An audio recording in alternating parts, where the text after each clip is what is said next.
Nag-celebrate nga kahapon itong si Issa Pressman ng kanyang 29th birthday. Talagang kinilig at masayang-masaya ito dahil kasama si James Reid.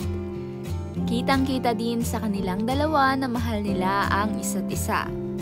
Saksi naman ang kanilang mga matatalik na kaibigan sa kanilang pag-iibigan na wagas. Kasama nga rin dito sa celebration si Miss Yassi Pressman na masayang-masaya din ang puso dahil sa boyfriend nito na si Kamsur Governor Luigi Villapuerte. Ating panoorin ang video pero bago ang lahat, kung hindi ka pa nakasubscribe, please click the subscribe button and hit ang notification bell para laging updated sa ating mga showbiz news.